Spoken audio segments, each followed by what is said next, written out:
नमस्कार दोस्तों, स्वागत है आप सभी का मालवी एकेडमी के इस ऑनलाइन लर्निंग प्लेटफॉर्म पर। मेरा नाम है आदित्य और आज हम लोग फाइनेंशियल अकाउंटिंग के एक दूसरे लेक्चर पर, जो कि हमने पिछले लेक्चर में admission of a partner lecture 1 पर बात किया था, उस पर्टिकुलर लेक्चर में हमने न्यू रेशियो निकालना सीखा था, सेक्रीफाइसिंग रेशियो निकालना सीखा था।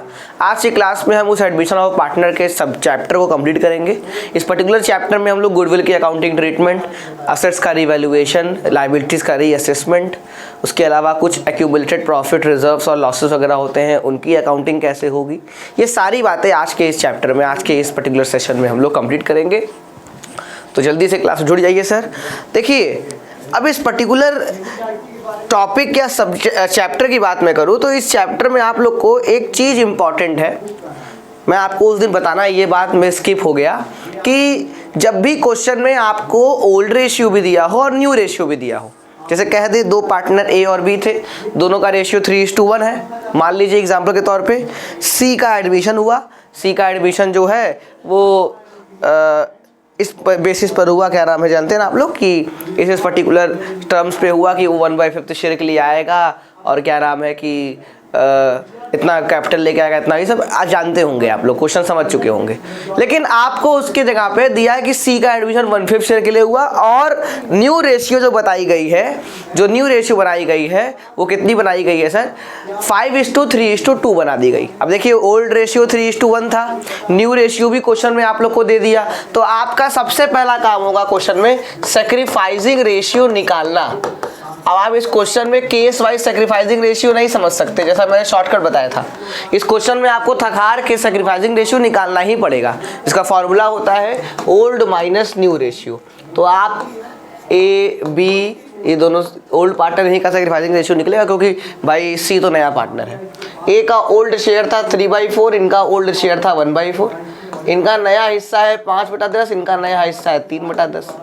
सॉल्व करिए, इसको सॉल्व करिए सर। 10 और 4 का एलसीएम मुझे लगता है 20 आएगा। जी सर, 20 आपका एलसीएम आएगा। अब 5×3 = 15, ये आपका 2 10 हो जाएगा। ये इसको सॉल्व करेंगे तो 5, ये 6, सॉल्व करेंगे तो ये आएगा 5/20 और ये आएगा -1/20।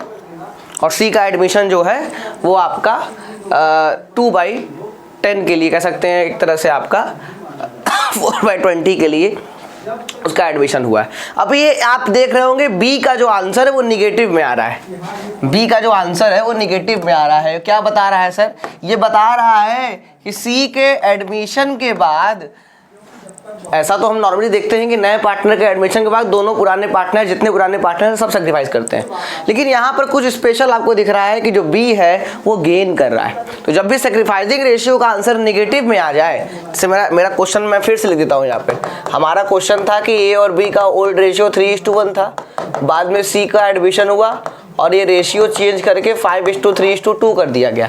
तो मैंने बोला कि सैक्रिफाइसिंग रेशियो निकालना पड़ेगा आपको। आपने सैक्रिफाइसिंग रेशियो फॉर्मूला लगा के ए और बी का सैक्रिफाइसिंग शेयर निकालने की कोशिश की, लेकिन पाया क्या कि ए का तो सैक्रिफाइसिंग शेयर निकल रहा है 5/20, ए सैक्रिफाइस कर रहा है, लेकिन भाई बी जो है वो सैक्रिफाइस नहीं, उल्टा गेन कर रहा है। ऐसा हो सकता है, एक्सेप्शनल सिचुएशंस में ऐसा होता है कि नए पार्टनर के एडमिशन पे पुराने में से किसी एक पार्टनर को गेन हो जाए।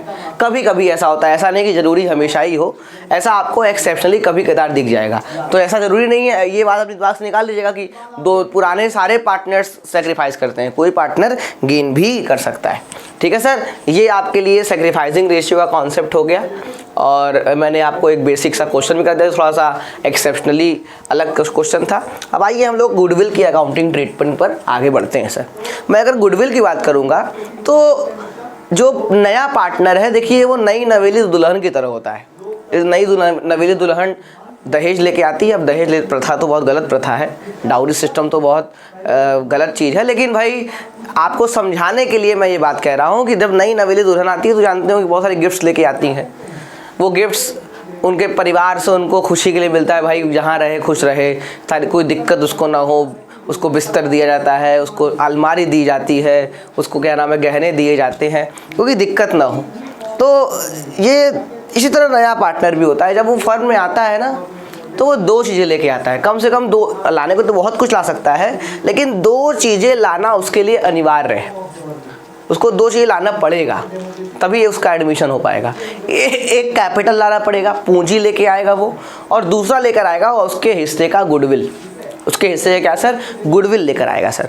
तो ये बात क्या हो गई सर कि नया पार्टनर कैपिटल भी लेके आएगा, ये गुडविल। गुडविल क्यों लेके आता?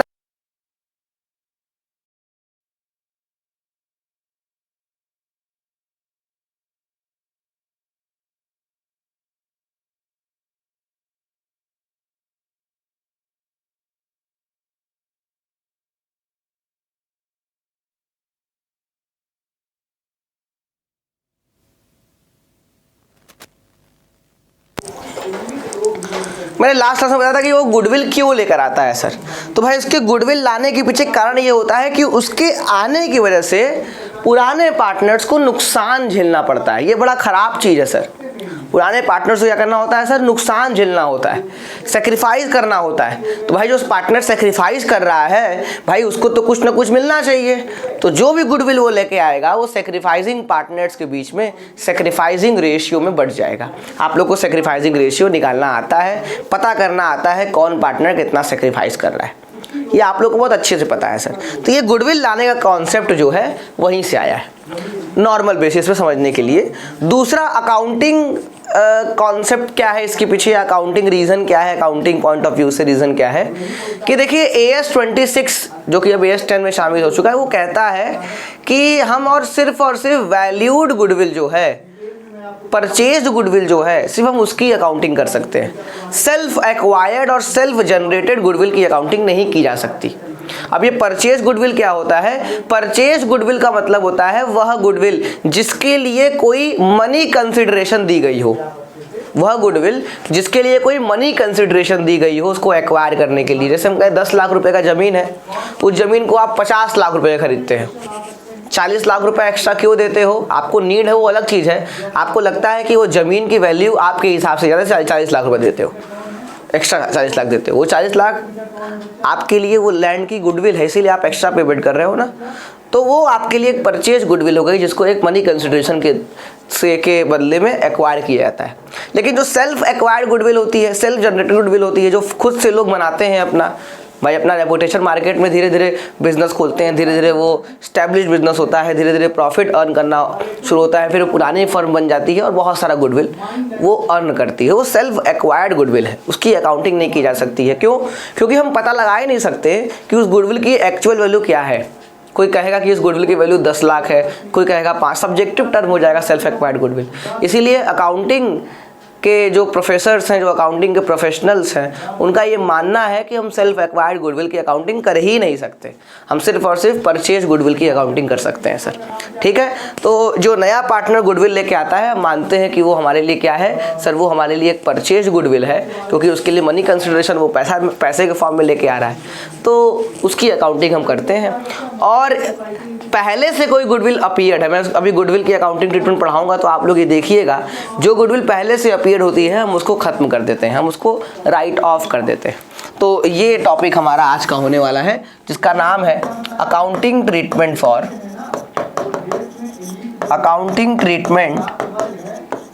For goodwill. कि गुडविल की अकाउंटिंग ट्रीटमेंट एक नए पार्टनर के एडमिशन के वक्त क्या होगी सर? तो इसके लिए 2 केसेस बनते हैं, ये दोनों केसेस आपको समझने पड़ेंगे।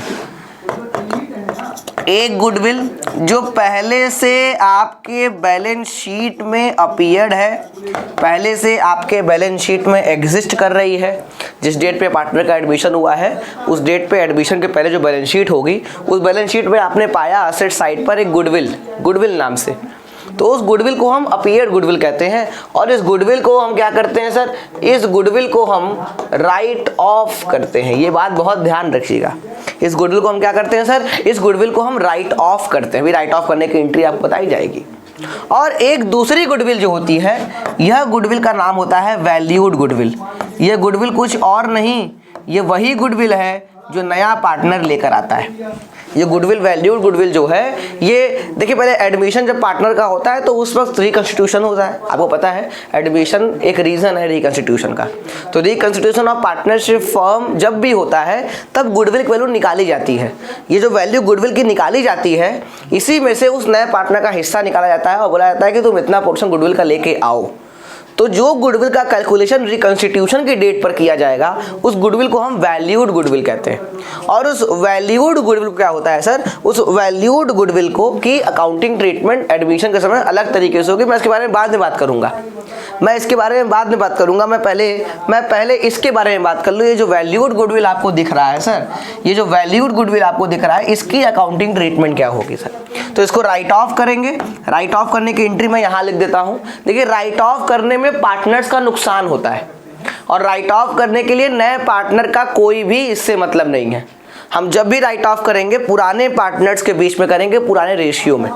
जब भी हम राइट ऑफ करेंगे पुराने पार्टनर्स के बीच में पुराने रेशियो में राइट ऑफ करेंगे, ठीक बात। तो अपीयर्ड गुडविल को राइट ऑफ करने की एंट्री होती है ओल्ड पार्टनर्स एडमिशन के समय, जब वो गुडविल अपीयर्ड पहले से है तो ओल्ड पार्टनर्स कैपिटल या current account debit to goodwill. Old partners capital या current account debit to goodwill. और इस पर्टिकुलर गुडविल को हम ओल्ड रेशियो में क्या करेंगे सर, ओल्ड रेशियो में राइट ऑफ कर देंगे। हम इस जो अपीयर्ड गुडविल है, जो पहले से एग्जिस्टिंग गुडविल है, जो पहले से बुक्स में एग्जिस्ट कर रही है, हम क्या करेंगे उसे सर, हम उसे राइट ऑफ कर देंगे।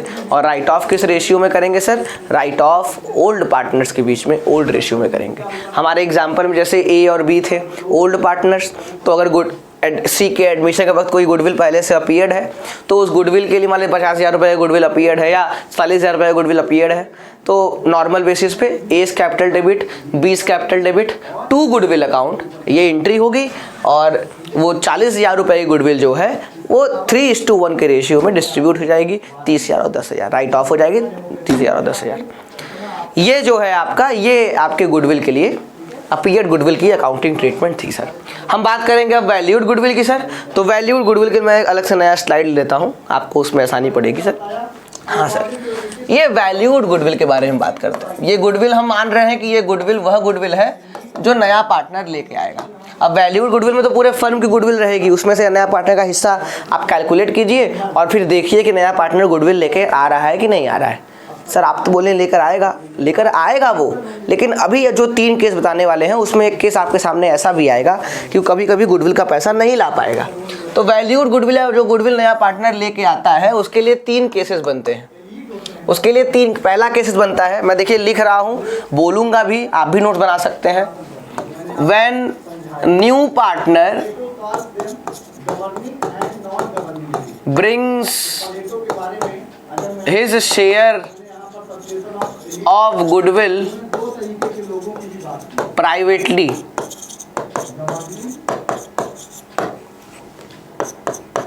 जब नया पार्टनर अपने गुडविल का हिस्सा लाता तो है लेकिन प्राइवेटली लाता है। प्राइवेटली का मतलब क्या है, फर्म में वो गुडविल लेकर नहीं आया, उसको ये पता है कि उसके आने की वजह से कौन से पार्टनर सेक्रीफाइस कर रहे हैं, वो उनके घर गया, घर जाकर सेटलमेंट कर लिया कि लो भाई मैं तुमको यहीं पर गुडविल का पैसा देता हूँ, फर्म में पैसा लेके नहीं आऊँगा, फर्म में पैसा लेके नहीं आऊँगा, आओ हम लोग आपस में नेगोशिएट सेटलमेंट करके काम बराबर करते हैं।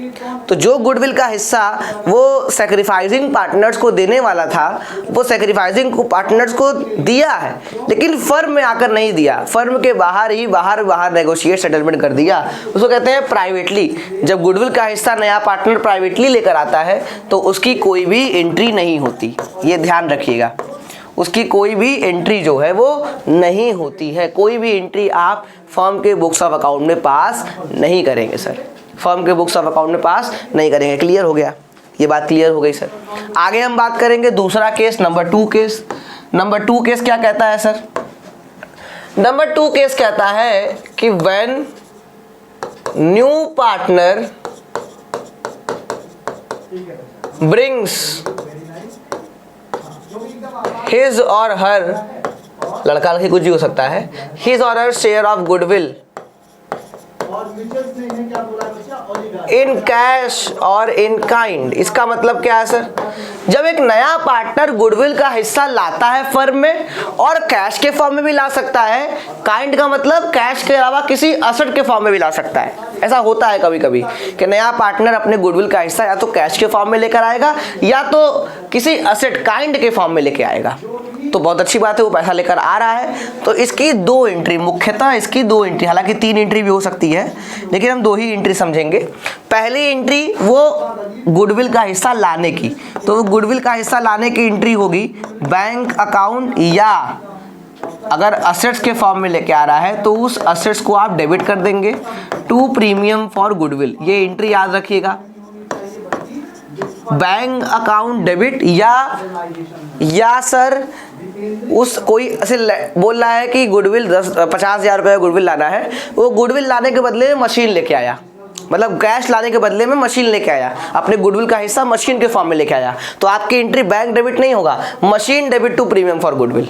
यही होता है काइंड के फॉर्म में, कैश में न लाकर अगर दोनों के फॉर्म में लेके आया तो मान लो 25,000 रुपया कैश में लेके आया, 25,000 मशीन लेके आया, तो bank account debit 25,000, machine debit 25,000 to premium for goodwill 50,000। ऐसे कर सकते हैं आप लोग। और ये जो गुडविल का हिस्सा लेकर आया है, बहुत ध्यान से बात समझिएगा, ये गुडविल का हिस्सा जो लेकर आया है, आप उसको, जैसा कि मैंने पहले बताया, आप उसको सैक्रिफाइसिंग पार्टनर्स के बीच में, सैक्रिफाइसिंग पार्टनर्स के बीच में, सैक्रिफाइसिंग रेशियोज के बीच में आप क्या करेंगे, बांट देंगे।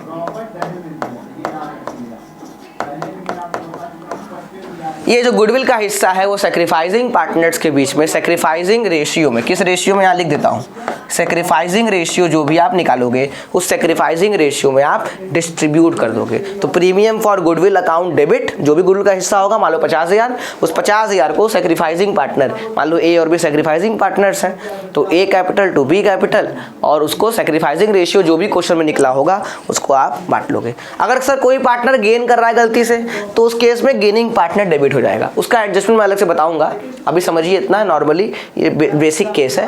Premium for goodwill to sacrificing partner capital account. इन 2 एंट्रियों के अलावा बाबू, इन 2 एंट्रियों के अलावा कभी कभी क्वेश्चन में ये देखने को मिलेगा आपको कि ये जो गुडविल का हिस्सा सैक्रिफाइसिंग पार्टनर्स के बीच में बटा है, यह वह पार्टनर्स विड्रॉ कर लेते हैं, वह पार्टनर जो हैं वो फर्म से विड्रॉ कर लेते हैं, बोलते हैं पैसा हम निकाल लेंगे तुरंत फर्म से। तो जब भी गुडविल का हिस्सा जो पार्टनर लेकर आया है वह सैक्रिफाइसिंग पार्टनर विड्रॉ करते हैं, तो विड्रॉ करने की एंट्री ऑप्शनल एंट्री होती है। क्वेश्चन में बोला होगा विड्रॉ करने के लिए, तब आप विड्रॉ करेंगे, अन्यथा नहीं करेंगे। तो विड्रॉ करने की एंट्री लिख लीजिएगा, sacrificing partner capital account debit to bank account, sacrificing partners capital account debit to bank account. और वो जो गुडविल निकालेंगे, जैसे वो पाए हैं सैक्रिफाइसिंग रेशियो में, निकालेंगे भी तो सैक्रिफाइसिंग रेशियो में ही निकालेंगे। जिस रेशियो में उनको मिला है गुडविल का हिस्सा, उसी रेशियो में वो विड्रॉ भी करेंगे। तो सैक्रिफाइसिंग पार्टनर्स कैपिटल या current account debit to bank account, और जो पैसा भी गुडविल का निकालेंगे वो पूरा हिस्सा निकाले, आधा हिस्सा निकाले, 1/4 हिस्सा निकाले, जिस हिस्से को भी निकालेंगे वो सैक्रिफाइसिंग रेशियो में ही विड्रॉ करेंगे। ठीक है सर, वो विड्रॉ करने की एंट्री आप इसके नीचे अलग से लिख लीजिएगा कि if partners withdraw the goodwill, तो गुडविल की विड्रॉ करने की एंट्री हो। सबको क्लियर हो गया सर? जी एकदम सही, सबको क्लियर हो गया। आगे हम बात करेंगे सर, अगला आपका आएगा सर, अगला आपका आएगा तीसरा case, when new partner do not, या new partner is not able to bring his or her share of goodwill in cash या in kind। तीसरा केस क्या है? देखिए पहला केस बड़ा बेसिक था, प्राइवेटली पे कर रहा है, कोई एंट्री पास नहीं होगी। दूसरा केस था कैश या काइंड में लेके आता है, तो उस केस में लाने की एंट्री और बांटने की एंट्री, और विड्रॉ किया तो विड्रॉ करने की भी एंट्री। तीसरा केस कह रहा है कभी कभी वो गुडविल का हिस्सा नहीं ला पाता, वो बोल रहा है ना मेरे पास कैश है ना मेरे पास असेट है, मैं गुडविल का हिस्सा नहीं ला पा रहा हूँ, मैं नहीं ला पा रहा हूँ, लेकिन मैं वादा करता हूँ कि वो गुडविल का हिस्सा जो है वो जल्द से जल्द मैं ला कर दूंगा, जल्द से जल्द मैं गुडविल का हिस्सा जो है वो ला कर दूंगा सर। तो जो सैक्रिफाइसिंग पार्टनर्स हैं वो बोलेंगे ठीक है, देखो भाई तुम बोल रहे हो लाओगे, तो वादा करो तुम लाओगे। तो नया पार्टनर बोलता है वादा है, जो वादा है वो निभाना तो पड़ेगा ही। मैं वादा करता हूँ, मेरा पिंकी प्रॉमिस, देखिए मैंने पिंक कलर का शर्ट भी पहना है, मैं पिंकी प्रॉमिस करता हूँ कि मैं जो गुडविल का हिस्सा अभी नहीं ला पाया वो लाऊंगा जल्दी। तो इस पिंकी प्रॉमिस के बदले में उस नए पार्टनर का करंट अकाउंट ओपन हो जाएगा। ध्यान दीजिएगा, ये बहुत इंपॉर्टेंट चीज है। आपकी एंट्री देखिए, लाने की एंट्री तो हो ही नहीं पाएगी, लाने की एंट्री से बैंक डेबिट तो हो ही नहीं पाएगा क्योंकि वो पैसा ला ही नहीं है।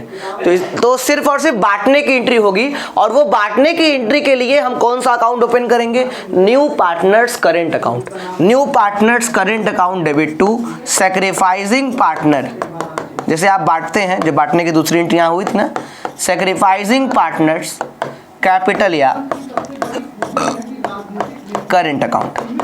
मैं स्पेसिफाई करता हूं सर, मैं ये बात आप लोग को स्पेसिफाई कर रहा हूं कि नया पार्टनर गुडविल का हिस्सा नहीं ला पाया। तो आपको क्वेश्चन में बोला होगा कि नया पार्टनर इतने रुपए के गुडविल का हिस्सा नहीं ला पाया, वैसे उसको 10,000 लाना था, 10,000 नहीं ला पाया, तो आप उस केस में एंट्री पास करेंगे new partners current account debit. ध्यान दीजिएगा, नए पार्टनर का करंट अकाउंट ही ओपन होगा। New partners current account debit to sacrificing partners capital या करंट अकाउंट। सर उनका कैपिटल करंट खुल सकता है, उसका सिर्फ करंट अकाउंट खुलेगा। सैक्रिफाइसिंग रेशियो में गुडविल का हिस्सा आप निकालोगे नए पार्टनर का, जो नहीं ला पाया उसको सैक्रिफाइसिंग रेशियो में बांटोगे और सैक्रिफाइसिंग पार्टनर्स को सेटिस्फाई कर दोगे कि हाँ यार बढ़ गया है पैसा, भविष्य में पैसा लेकर आएगा। ये पैसा भविष्य में जो लेकर आएगा, इसीलिए उसका करंट अकाउंट ओपन हुआ है। एक और इंपॉर्टेंट चीज, ये करंट अकाउंट यहाँ तो डेबिट हुआ है, इसके अलावा ये और कहाँ लिखा जाएगा? इसके अलावा ये नए बैलेंस शीट के असेट साइड में लिखा जाएगा।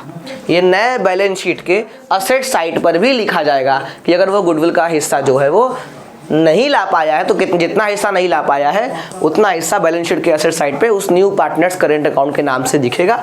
इसीलिए एंट्री जो है में new partner current account open हुआ है। ठीक बात? सर आपने फिर से यार रंग बिरंगा कर दिया, कोई बात नहीं, रंग बिरंगा करने में अच्छा लगता है, देखो बोर्ड अच्छा लग रहा है देखकर। तो ये 3 केसेस थे गुडविल की अकाउंटिंग ट्रीटमेंट का at the time of admission of partner. नए पार्टनर के एडमिशन के वक्त ये 3 केसेस गुडविल की अकाउंटिंग ट्रीटमेंट के लिए बनते हैं, और इसी में से नॉर्मल एंट्रीज जो है वो पूछी जाती हैं। सर अगर एंट्री हो गई हो आपको, मैं 1 मिनट हट जाता हूँ, एक बार अगर आपको उतारना हो तो एक बार आप क्या करिए, इसको आप क्या करिए, एक बार उतार लीजिए आप लोग पॉज करके। चलिए सर पॉज करके आप उतार लेंगे इसको। चलिए एक नए टॉपिक पे पढ़ते हैं, एक नए टॉपिक पे पढ़ते हैं sir, accounting treatment for reserves, accumulated profits and accumulated losses. Goodwill की बस बात हो गई। अब हमारे पास, मैं लिख देता हूं टॉपिक का नाम, accounting treatment for reserve, accumulated profits and accumulated losses। Sir इनकी क्या अकाउंटिंग, ये क्या होते हैं पहले ये बताइए सर आप। देखो बाबू, जब भी एक नए पार्टनर का एडमिशन होगा ना, तो हमारे पास पहले से बैलेंस शीट रहेगी, उस डेट की बैलेंस शीट रहेगी, एडमिशन के पहले तक की बैलेंस शीट पुराने पार्टनर्स के बेसिस पर। उस बैलेंस शीट के लायबिलिटी साइड या असेट साइड पर, लायबिलिटी साइड में ये 2 चीज़ें, कुछ तरह की रिजर्व्स और कुछ तरह के एक्यूमुलेटेड प्रॉफिट्स। एक्यूमुलेटेड प्रॉफिट को कहते हैं जुटा हुआ प्रॉफिट। और बैलेंस शीट के उसी असेट साइड पर आपको एक्यूमुलेटेड लॉस भी देखने को मिल सकते हैं at the time of admission. तो इनका करना क्या है, इनका करना क्या है, ये नए पार्टनर के एडमिशन वक्त करना क्या है, इनको एज इट इज लेके चलना है हमें, या क्या नाम है कि इनका कुछ हमें करना पड़ेगा। तो कुछ देखो इसका करना क्या होता है, जो भी रिजर्व्स, ये याद कर लीजिए, जो भी reserves, accumulated profits, accumulated losses एक नए पार्टनर के एडमिशन के वक्त बैलेंस शीट में दिख रहे होंगे, आप उसको ओल्ड पार्टनर्स के बीच में ओल्ड रेशियो में डिस्ट्रीब्यूट कर देंगे। मैंने क्या बोला, जो भी रिजर्व्स हो गए, एक्यूमुलेटेड प्रॉफिट्स हो गए, एक्यूमुलेटेड लॉसेस हो गए, आप इनको ओल्ड पार्टनर्स के बीच में ओल्ड रेशियो में डिस्ट्रीब्यूट करेंगे। देखिए मूल है टॉपिक का, मैंने मूल बता दिया आपको।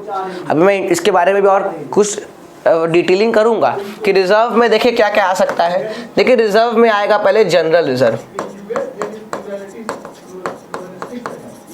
दूसरा आएगा रिजर्व फंड,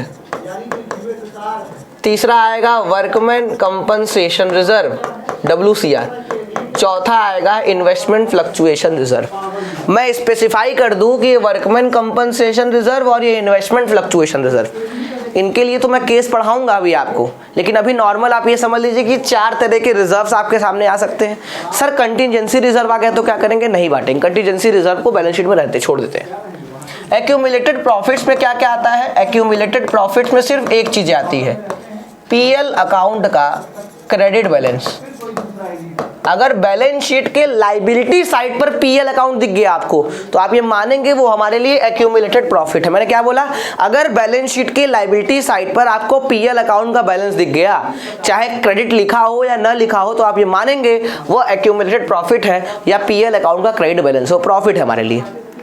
ये एक चीज एक्यूमुलेटेड प्रॉफिट में आएगी। और एक्यूमुलेटेड लॉस में क्या क्या चीजें आएगा, सर पीएल अकाउंट का डेबिट बैलेंस, उल्टा समझ लीजिए कि अगर वही पीएल अकाउंट बैलेंस शीट के असेट साइड पर आपको दिख गया तो वो आपके लिए एक्यूमुलेटेड लॉस है, नुकसान है आपके लिए। इसके अलावा और क्या क्या चीजें आएंगी सर, इसके अलावा आएगा deferred revenue expenditure. Deferred revenue expenditure आएगा सर। डिफर्ड रेवेन्यू एक्सपेंडिचर क्या होता है, नॉर्मली ये ऐसे खर्चे होते हैं जिनको कर दिया गया लेकिन पता नहीं किसका बेनिफिट कब मिलेगा हमको, तो डिफर्ड रेवेन्यू एक्सपेंडिचर।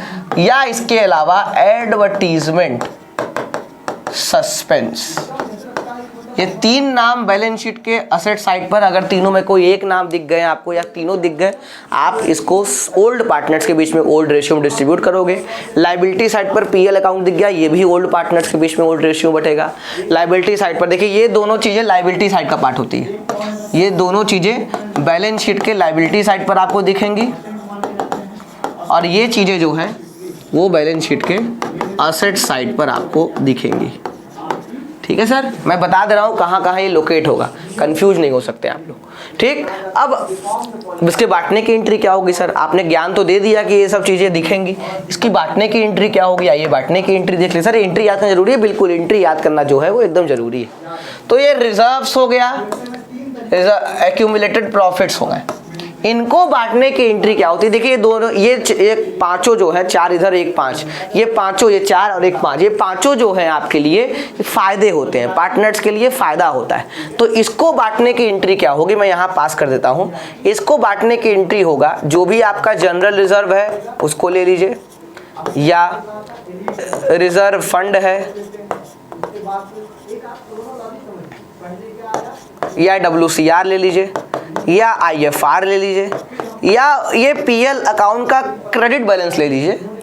आप इसको डेबिट करेंगे, आप इसको क्या करेंगे, डेबिट करेंगे टू ओल्ड पार्टनर्स कैपिटल या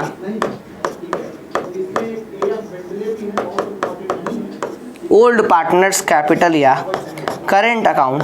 और किस रेशियो में आप इसको बांट देंगे, आप इसको ओल्ड रेशियो में बांट देंगे। आप इसको किस रेशियो में बांट देंगे सर, आप इसको ओल्ड रेशियो में डिस्ट्रीब्यूट कर देंगे सर। ठीक है सर, ओल्ड रेशियो में आपने डिस्ट्रीब्यूट कर दिया। मैंने इन 5 की बात बताई थी। अब इस पर बात आते हैं सर, इस पर आते हैं सर। ये जो आपके पास एक्यूमुलेटेड लॉस दिख रहा है, इस एक्यूमुलेटेड लॉस को भी बांटना पड़ेगा। इसको बांटने की एंट्री क्या होगी सर, तो इसको बांटने की एंट्री यहाँ कर दिया जाता है। इसको बांटने की एंट्री होगा ओल्ड पार्टनर्स कैपिटल या current account debit to PL account, क्योंकि ये पीएल अकाउंट का देखिए डेबिट बैलेंस है तो आप क्रेडिट करेंगे, यहाँ क्रेडिट बैलेंस था तो आपने डेबिट कर दिया, to PL account, to advertisement suspense और टू डिफर्ड रेवेन्यू एक्सपेंडिचर। और किस रेशियो में ये आपका बढ़ जाएगा, ये ओल्ड पार्टनर्स के बीच में ओल्ड रेशियो में बढ़ जाएगा। हमने एक्यूमुलेटेड प्रॉफिट्स और रिजर्व को बांटने की एंट्री यहाँ बता दी और एक्यूमुलेटेड लॉस को बांटने का एंट्री जो है वो यहाँ बता दिया। मैं बार बार कह रहा हूँ ये WCR और IFR के बारे में हम बताएंगे, बात करेंगे अच्छे से, लेकिन अभी नहीं। पहले आप बेसिस समझ लीजिए, नॉर्मल समझ लीजिए कैसे इसको बांटना है सर, कैसे इसको बांटना। यही accounting treatment reserves, accumulated profits और एक्यूमुलेटेड लॉसेस की होती है at the time of admission of a partner, एक पार्टनर के एडमिशन के वक्त सर। क्लियर है सर? एकदम क्लियर है, एकदम क्लियर है सर, कोई दिक्कत नहीं, एकदम क्लियर है। बहुत अच्छी बात है सर, एकदम क्लियर है। तो हम एक नए टॉपिक पर मूव ऑन करते हैं। इसको आप उतार सकते हैं मतलब पॉज करके। अब कौन सा टॉपिक है सर? अब टॉपिक का नाम है accounting treatment for revaluation of assets and reassessment of liabilities. ये टॉपिक बहुत लंबा टॉपिक है, लंबा मतलब नाम है बहुत लंबा है, तो छोटा टॉपिक, प्यारा टॉपिक है कि जब भी एक नए पार्टनर का एडमिशन फर्म में होगा, एक नए पार्टनर का एडमिशन जब भी फर्म में होगा तो रिकंस्टिट्यूशन होगा, ये तो पक्का है सर। और जब जब रिकंस्टिट्यूशन होता है तब हमारे फर्म में असेट्स और लायबिलिटीज की वैल्यू अफेक्ट होती है। असेट्स और लायबिलिटीज की वैल्यू जो होती है सर वो अफेक्ट होती है, चेंज होती है, बढ़ भी सकती है, घट भी सकती है। तो ये असेट लायबिलिटी की वैल्यू घटने और बढ़ने की वजह से हो सकता है कुछ प्रॉफिट हो जाए, हो सकता है कुछ लॉस हो जाए।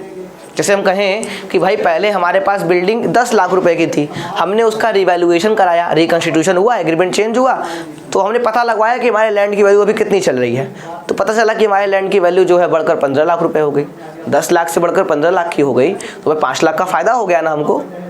तो ये जो नया बैलेंस शीट जब बनाएंगे तो उसमें जो बिल्डिंग है वो 15 लाख की दिखाएंगे, नहीं 10 लाख की नहीं दिखाएंगे, और 5 लाख का फ़ायदा जो हो रहा है वो पार्टनर्स के बीच में डिस्ट्रीब्यूट कर देंगे, उससे कैपिटल बढ़ेगा पार्टनर्स का। तो कहने का मतलब ये है कि इसी तरह कुछ असेट्स और कुछ लायबिलिटीज़ की वैल्यू जो है वो क्या होती है, रीवैल्यू होती है, उनकी वापस से उसका रीवैल्यूएशन, वापस से उनका रीअसेसमेंट जो है वो होता है। तो इस पर्टिकुलर रिवैल्यूएशन और रीअसेसमेंट के लिए हम एक अकाउंट को प्रिपेयर करते हैं, जिस अकाउंट का नाम होता है रीवैल्यूएशन अकाउंट। कौन सा अकाउंट होता है सर? रीवैल्यूएशन। और इस रीवैल्यूएशन अकाउंट में हम क्या करते हैं सर? इस रीवैल्यूएशन अकाउंट में हम लोग मेनली, ये एक नॉमिनल अकाउंट होता है और इसमें डेबिट साइड पर हम लॉस रिकॉर्ड करते हैं, क्रेडिट साइड पर गेन रिकॉर्ड करते हैं। मैं पहले टॉपिक का नाम लिख देता हूँ आपके लिए, accounting treatment for revaluation of assets and reassessment of liabilities. Reassessment of liabilities, ये अकाउंटिंग ट्रीटमेंट असेट्स और लायबिलिटीज़ की वैल्यू चेंज होने पर होती है सर। तो ये टॉपिक है सर। अब आप क्या करोगे, आप एक रिवैल्यूएशन अकाउंट में, आपको पहले अकाउंट प्रिपेयर करके बताता हूँ, अकाउंट से मैं एंट्री आपको सिखा दूंगा। ये एक रिवैल्यूएशन अकाउंट का प्रोफार्मा बना रहा हूँ आपके लिए। ये अकाउंट का नाम है रिवैल्यूएशन अकाउंट, हिंदी में पुनर्मूल्यांकन खाता भी कहते हैं सर। ये डेबिट साइड होता है, ये क्रेडिट साइड होता है, रुपीज़, ये पर्टिकुलर्स। इस तो बकवास चीज़ आप जानते हैं, अकाउंट वगैरह काफ़ी, आपको लगभग 4 साल 5 साल हो गए होंगे अकाउंट्स पढ़े, तो अब तो आप तो एकदम निपुण हो चुके होंगे अकाउंट की चीज़ों में, तो आपको कोई दिक्कत ही नहीं है सर अकाउंट के बनाने प्रोफार्मा में। तो सर क्या है, आपने रिवैल्यूएशन अकाउंट ऐसे प्रिपेयर कर लिया। अब रिवैल्यूएशन अकाउंट आपने प्रिपेयर तो कर लिया, अब आपको पता है कि पहले मैं 2-3 बार बता दूँ, ये रिवैल्यूएशन अकाउंट एक प्रकार का नॉमिनल अकाउंट होता है। पहली चीज़ नॉमिनल अकाउंट होता है। नॉमिनल अकाउंट का मतलब क्या हो गया, debit all expenses and losses, credit all incomes and gains. सभी तरह के लॉसेस एक्सपेंसेस को हम डेबिट करेंगे, इनकम्स और गेन्स को क्या करेंगे, क्रेडिट करेंगे सर। ठीक बात, ठीक है सर। अब आप एक बात बताइए, अगर हाँ, इस अकाउंट को हम लोग पीएल एडजस्टमेंट अकाउंट भी कहते हैं। इस अकाउंट का दूसरा नाम जो है वो क्या होता है सर, वो पीएल एडजस्टमेंट अकाउंट भी होता है सर। ध्यान दीजिएगा इस चीज़ों को, समझ गए बात आपकी। Profit and loss adjustment account भी होता है सर, ठीक है। तो अब देखिए डेबिट साइड पर क्या क्या रिकॉर्ड होगा, अगर असेट्स की वैल्यू घट गई, जैसे हम कहें कि पहले 10 लाख रुपए का असेट था, स्टॉक था, उसकी वैल्यू घटकर 7 लाख रुपए हो गई, 3 लाख का नुकसान हुआ है, तो आप लिखेंगे टू स्टॉक 3 लाख, उस असेट का नाम लिखेंगे जिसकी वैल्यू घट रही है, और जितने से वो असेट घटा है वो आप रिकॉर्ड करेंगे। 3 लाख से घटा है 3 लाख लिखेंगे। इसी के साथ अगर किसी लाइबिलिटी की वैल्यू बढ़ गई, जैसे हमने बैंक लोन लिया था 10 लाख रुपए का, ब्याज लगते लगते या किसी कारणवश इन्फ्लेशन की वजह से वो दिख रहा है अब 10 लाख से बढ़कर वो लाइबिलिटी जो है वो 12.5 लाख रुपए हो गई। तो लाइबिलिटी की वैल्यू बढ़ गई, वो बैंक लोन की वैल्यू बढ़ गई। तो आप देखेंगे टू बैंक लोन, और जितने से बड़ी है 2.5 लाख रुपए से बड़ी है 2.5 लाख देंगे आप, लॉस हो गया 2.5 लाख रुपए का, 2.5 लाख का लॉस हो गया हमको। इसी तरह क्रेडिट साइड में किसी असेट्स की वैल्यू बढ़ जाए, जैसे मैंने एग्जांपल दिया बिल्डिंग का, 10 लाख से बढ़कर क्या हो जाए 15 लाख हो जाए, तो बाई बिल्डिंग लिखेंगे 5 लाख। या किसी लाइबिलिटी की वैल्यू घट जाए, लाइबिलिटी की वैल्यू घट जाए मतलब क्या सर, वही मैं एग्जांपल दिया, क्रेडिटर्स 10,000 रुपये क्रेडिटर्स से घटकर 8,000 रुपये हो गए, 2,000 के क्रेडिटर्स का पेमेंट नहीं करना, मर गए 2,000 के क्रेडिटर्स, 2,000 क्रेडिटर्स मर गए तो क्लेम नहीं आने वाला, तो बाई क्रेडिटर्स लिखेंगे 2,000 आपके हो गए। तो ये देखिए, ये आपका कॉन्सेप्ट आपको रिकॉर्ड करना है। इसके अलावा कोई अनरिकॉर्डेड लाइबिलिटी रिकॉर्ड करनी है, कोई अनरिकॉर्डेड लाइबिलिटी रिकॉर्ड करनी है, तो भाई पहले वो लाइबिलिटी नहीं थी, अब हमें उसे एक लाइबिलिटी मानना है, तो नुकसान है ना हमारे लिए, तो टू अनरिकॉर्डेड लाइबिलिटी है, उस लाइबिलिटी का नाम लिख देंगे। इसी तरह किसी अनरिकॉर्डेड असेट्स को रिकॉर्ड करना है सर, तो अनरिकॉर्डेड असेट्स को रिकॉर्ड करना, पहले वो असेट नहीं था, अब हमें मानना है कि वो हमारा असेट है। अगर अब हमें उसे असेट मानना है तो हमारे लिए वो फायदा है, तो बाई अनरिकॉर्डेड असेट, जितने रुपए का वो असेट है रिकॉर्ड कर देंगे। अंत में आप क्या करेंगे, अंत में आप इसका डिफरेंस निकालेंगे, इसका डिफरेंस निकालेंगे। सर डिफरेंस कैसे निकलेगा सर, क्रेडिट साइड को जोड़ेंगे, डेबिट पास से घटाएंगे। अगर क्रेडिट बड़ा है डेबिट छोटा है तो प्रॉफिट ऑन रिवैल्यूएशन आ जाएगा। अगर क्रेडिट बड़ा है डेबिट छोटा है तो प्रॉफिट ऑन रिवैल्यूएशन आ जाएगा। या अगर डेबिट साइड ये तीनों चीज बड़े हैं, क्रेडिट साइड छोटा है, तो क्या आपका आ जाएगा, आपका लॉस ऑन रिवैल्यूएशन आ जाएगा, लॉस ऑन रिवैल्यूएशन। दोनों में से कोई एक चीज आएंगी। बैलेंसिंग फिगर में लिख देता हूँ BF टाइप का, आपको पता रहेगा, यहाँ पर 1 स्टार, यहाँ 2 स्टार, दोनों में से कोई एक चीजें आएंगी, या तो प्रॉफिट ऑन रिवैल्यूएशन आएगा या तो लॉस ऑन रिवैल्यूएशन जो है वो। ये आपका पूरा रिवैल्यूएशन अकाउंट का एक क्या है, प्रोफॉर्मा है, कौन सी चीजें कहाँ रिकॉर्ड होंगी, कितने अमाउंट से रिकॉर्ड होंगी, ये चीजें आप लोग ध्यान देंगे सर। ठीक है, 1 मिनट। वरना अगर फ्री और फेयर इलेक्शन नहीं हो रहा है तो वो डेमोक्रेसी सबसे खराब, ये बात कहना चाहता है सिस्टम स्ट्रक्चर। ठीक है, कॉम्पिटिटिव पार्टी सिस्टम, यानी पार्टी सिस्टम हो, उनके बीच स्पर्धा होनी चाहिए, कंपटीशन। ठीक है सर, चलिए सर, ये हो गया आपका। अब इसकी एंट्री भी समझ लेते हैं सर। अगर एंट्री हम समझेंगे सर, तो एंट्री में हमें क्या देखना पड़ेगा, एंट्री में हमें देखना पड़ेगा कि कैसे चीजें पास हो गई। अगर असेट्स की वैल्यू घट जाए, देखिए असेट्स की वैल्यू अगर घट जाए तो एंट्री होती है रिवैल्यूएशन अकाउंट डेबिट टू उस असेट का नाम, रिवैल्यूएशन अकाउंट डेबिट टू उस असेट का नाम, और जितने अमाउंट से वो असेट घटा है उस अमाउंट से एंट्री पास हो जाएगी। ठीक उसी प्रकार अगर किसी लाइबिलिटी की वैल्यू बढ़ जाए तो एंट्री होगी revaluation debit to liability, revaluation debit to liability, उस लाइबिलिटी का नाम लिख देंगे, और जितने अमाउंट से वो लाइबिलिटी बढ़ रहा है उस अमाउंट से एंट्री पास कर देंगे। किसी अनरिकॉर्डेड लाइबिलिटी की वैल्यू रिकॉर्ड करनी है सर, पहले इसको लाइबिलिटी नहीं मानते थे, अब माननी पड़ेगी हमें, तो एंट्री हो जाएगी रिवैल्यूएशन डेबिट टू उस अनरिकॉर्डेड लाइबिलिटी का नाम, जो भी लाइबिलिटी का नाम होगा सर वो रिकॉर्ड कर देंगे। जितने रुपए का वो अनरिकॉर्डेड लाइबिलिटी था अब रिकॉर्ड करना, तो उस अमाउंट से एंट्री पास होगी। किसी असेट की वैल्यू बढ़ जाए सर, अगर असेट्स की वैल्यू बढ़ जाए तो assets account debit to revaluation, ये एंट्री पास हो जाएगी आपकी, और जितने अमाउंट से वो असेट की वैल्यू बढ़ी उस अमाउंट से एंट्री पास हो जाएगी। उसी प्रकार से किसी लाइबिलिटी की वैल्यू क्या हो जाए, घट जाए, तो उसकी एंट्री होगी liability debit to revaluation, liability debit to revaluation, entry pass कर देंगे आप। किसी अनरिकॉर्डेड असेट्स की वैल्यू रिकॉर्ड करनी है तो उस अनरिकॉर्डेड असेट्स को आप क्या करेंगे, डेबिट करेंगे, टू रिवैल्यूएशन कर देंगे सर। अमाउंट उस असेट का जितना अमाउंट होगा उससे एंट्री पास हो जाएगी। अंत में प्रॉफिट ऑन रिवैल्यूएशन और लॉस ऑन रिवैल्यूएशन, देखिए यही माजरा फंसता है। ये प्रॉफिट ऑन रिवैल्यूएशन का हम क्या करेंगे सर, ये लॉस ऑन रिवैल्यूएशन का क्या करेंगे। तो अगर आपके रिवैल्यूएशन अकाउंट पे चाहे प्रॉफिट आए चाहे लॉस आए, इस लॉस या प्रॉफिट को ओल्ड पार्टनर्स के बीच में ओल्ड रेशियो में डिस्ट्रीब्यूट करेंगे। क्या कह रहा है, ओल्ड पार्टनर्स के बीच में ओल्ड रेशियो में आप क्या करेंगे सर, डिस्ट्रीब्यूट करेंगे। ये बात बहुत ध्यान रखिएगा आप लोग, कि जो भी रिवैल्यूएशन अकाउंट बनाने पर इसको उतार लीजिए, आप लोग पॉज करके उतारना है तो उतार लीजिए, मैं एंट्री प्रॉफिट लॉस का बता रहा हूँ सर। तो आप इसको क्या करेंगे, ओल्ड पार्टनर्स के बीच में ओल्ड रेशियो में से डिस्ट्रीब्यूट करेंगे। तो प्रॉफिट ऑन रिवैल्यूएशन की एंट्री क्या होगी सर, तो प्रॉफिट ऑन रिवैल्यूएशन की एंट्री होगी revaluation account debit, revaluation account debit to old partners capital या करंट अकाउंट। और किस रेशियो में इस रिवॉल्यूशन के प्रॉफिट को बांटेंगे सर, ओल्ड रेशियो में हम लोग बांटेंगे। ओल्ड रेशियो में ओल्ड पार्टनर्स के बीच में एंट्री हो गई revaluation account debit to old partners capital या करंट अकाउंट। आगे हम बात करेंगे लॉस ऑन रिवैल्यूएशन आ गया, तो लॉस ऑन रिवैल्यूएशन की एंट्री थोड़ी रिवर्स हो जाएगी, ओल्ड पार्टनर्स कैपिटल या current account debit to revaluation, old partners capital या current account debit to revaluation, और ओल्ड रेशियो में आप उसको क्या करेंगे, डिस्ट्रीब्यूट कर देंगे। ओल्ड रेशियो में उसे क्या करेंगे सर, डिस्ट्रीब्यूट कर देंगे। कहानी आपकी खत्म हो गई। रिवैल्यूएशन अकाउंट देखिए, एंट्री भी पढ़ लिया, अकाउंट भी पढ़ लिया, कॉन्सेप्ट भी सीख लिया सर, कॉन्सेप्ट भी सीख लिया सर। आप रंग बिरंगा करके पूरा बोर्ड एकदम भर देते हैं, क्या कर सकते हैं भाई, मज़ा ऐसे। देखिए पीपीटी में लेके आऊँ, पीपीटी है मेरे पास, पीपीटी देखो, पीपीटी से पढ़ाने में मुझे मज़ा नहीं आता।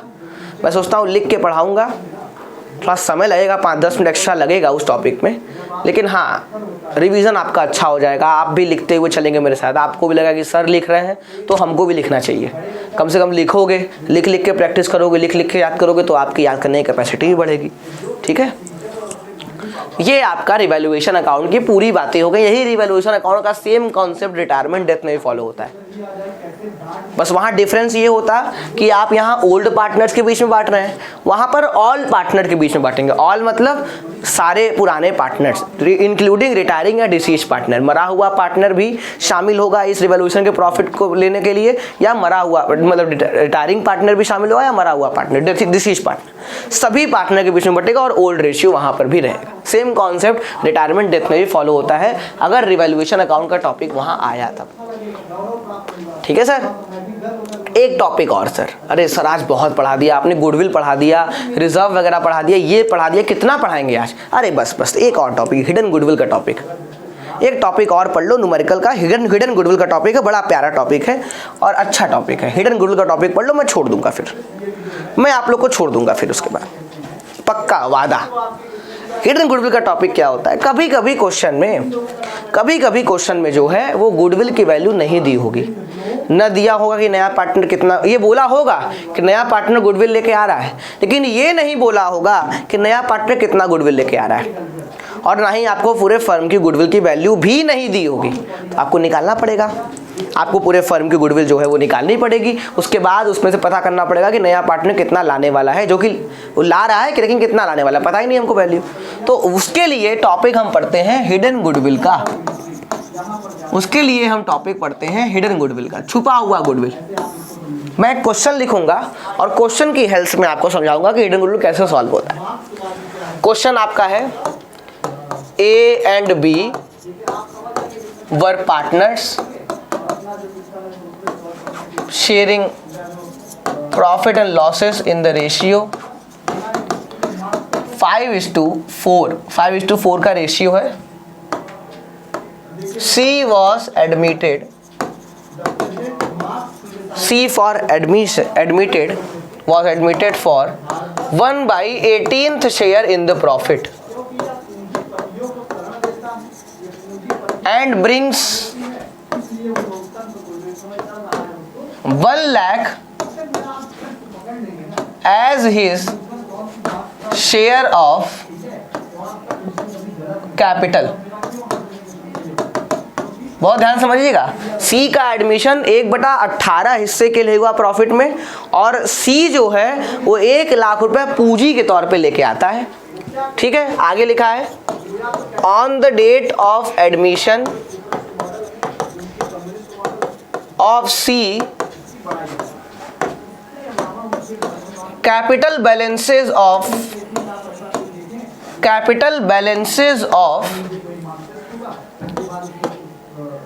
ए एंड बी, इसको 1 लाख मत लीजिए आप लोग, इसको आप लोग 1 लाख मत लीजिए, या 1 लाख ले ही लीजिए, कोई दिक्कत नहीं है, 1 लाख ले लीजिए। Capital balances of A and B were 15 lakh, 15 नहीं, इसको आप ले लीजिए, मान लीजिए 10 lakh and 3 lakh respectively.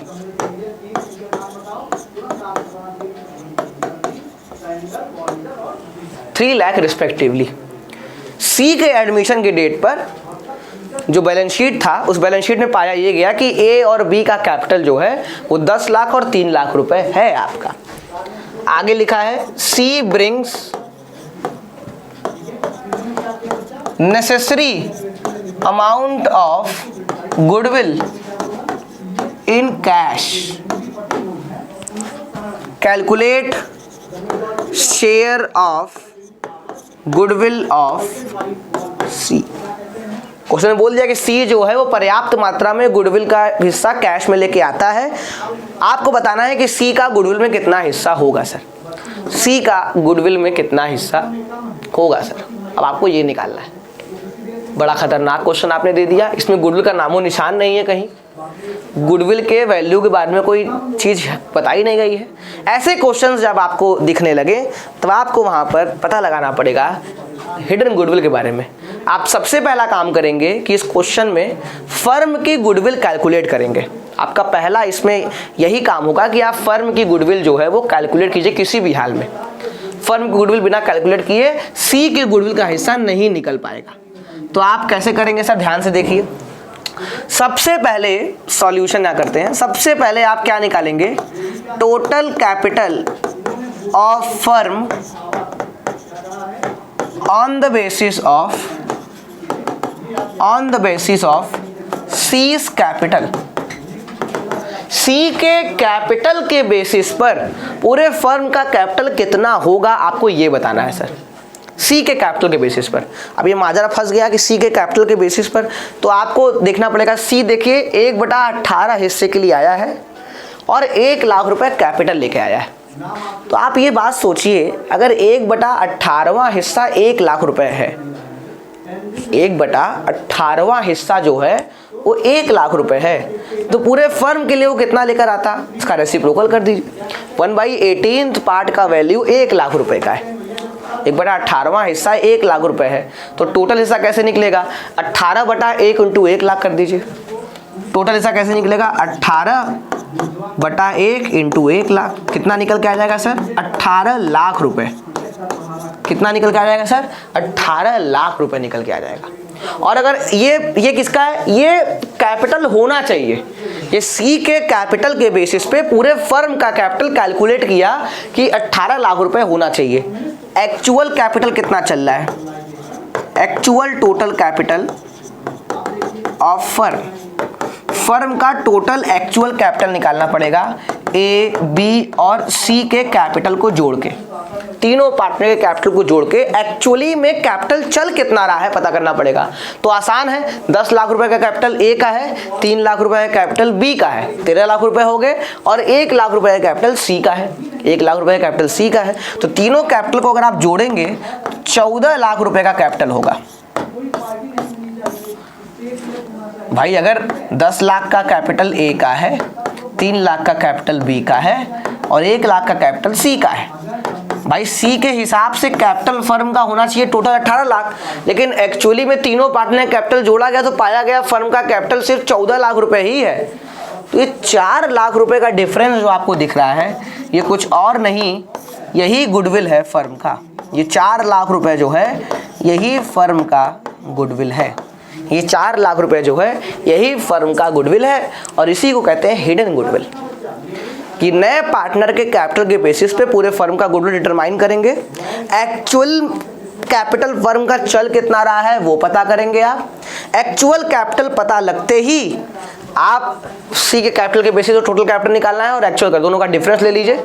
Difference positive आएगा तो वो फर्म का गुडविल है, नेगेटिव नहीं आ सकता, क्योंकि नेगेटिव आएगा तो हिडन गुडविल का टॉपिक ही नहीं है। फिर 4 लाख रुपए पॉजिटिव बैलेंस आएगा, वो फर्म का गुडविल है। और अगर फर्म का गुडविल निकल गया तो सी का हिस्सा निकाला जा सकता है।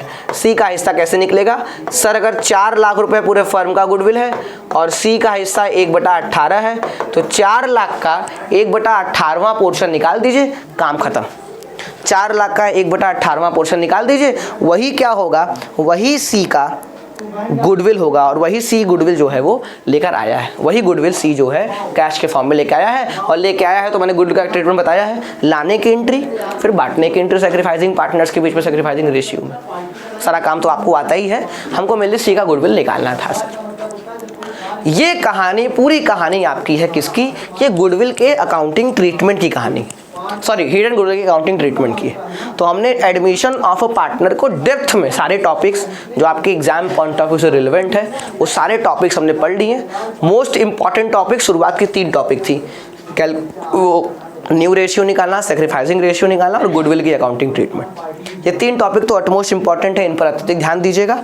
बाकी हमने आज की क्लास में दोनों इस लेक्चर की हेल्प से 1 और 2, आपको 1 भी मिल जाएगा, 2 तो अभी चल ही रहा है, दोनों लेक्चर के माध्यम से हमने एडमिशन ऑफ पार्टनर खत्म कर दिया। आगे ये क्लास जो है अभी तो रिकॉर्ड फॉर्म में जा रहा है, मज़ा नहीं आ रहा है मुझे क्लास में।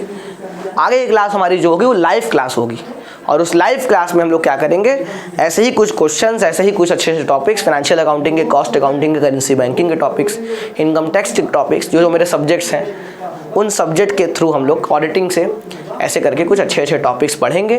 टॉपिक क्या पूरा कंप्लीट करेंगे कोर्स, और आपकी तैयारी को एकदम नेक्स्ट लेवल पर पहुंचा देंगे, जिससे आप CUT PG के एग्ज़ाम को बहुत आसानी से क्वालिफाई कर लेंगे और अपने ड्रीम यूनिवर्सिटी DU और BHU जैसे जगह से आप आराम से MCOM परस्यू कर सकते हैं। तब तक के लिए स्वस्थ रहें, मस्त रहें, पढ़ते रहें। बाकी हमारी मुलाकात होगी अगले सेशन में, लाइव हो सकता है, लाइव सेशन में मुलाकात हो।